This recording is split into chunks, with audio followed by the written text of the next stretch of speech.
Þá komum við hugmynd af pinnamat. Ég er með humar, þetta er svona í fínni típan. Og það var svaka afsláttur á svona flottum þurrskingum hérna. Hérna erum við að tala um svínanakka þurrkaðan, parmaskingu og svo salami, Milan. Ég ætla að vefja humar inn í hérna svínanakkan þurrkaða. Og svo við gerum. Tökum hérna smá skingu. Svolítið stór. Geymum þetta fyrir eitthvað betra. Tökum humarinn. Eins og sjá er ég búinn að vefja hérna 3. Við að sjálfsögðu söltum og piparmann.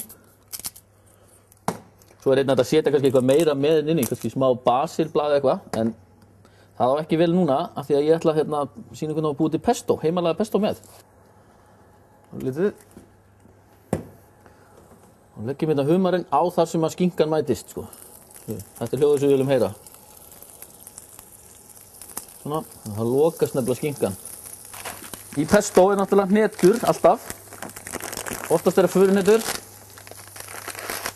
Í þetta skipti ætla ég að nota pistasíur. Tökum hérna. Ná er botninn.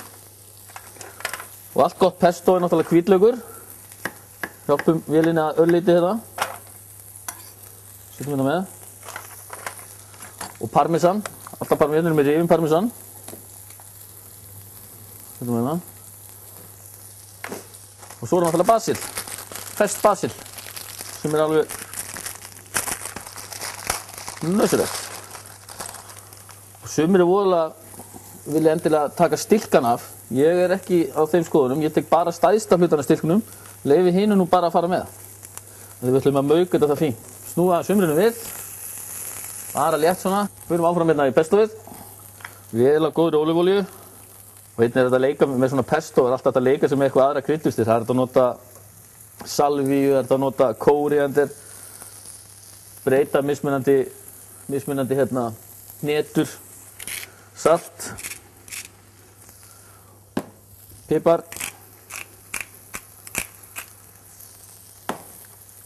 Og látum þetta bara ganga í vélinni. Svona.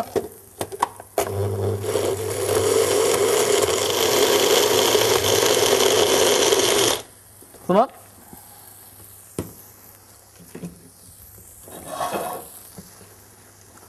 Smökkum þetta aðeins til.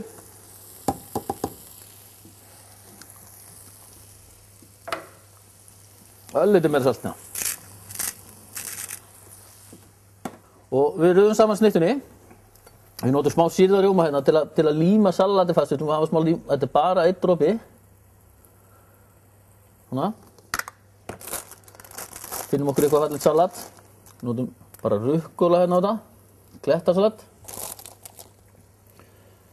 Einnig þetta nota sjálfsögðu eitthvað annað salat. Síðan er bara humarinn beint á. Og hann þarf ekkert endilega að vera alveg heitur. Hann má vera búið að steikja þetta fyrir, hann má hafa þetta sem kaldan humar. Og svo er það pestoið. Bara örlítið hérna og ná. Leyfum því að leka hérna örlítið niður.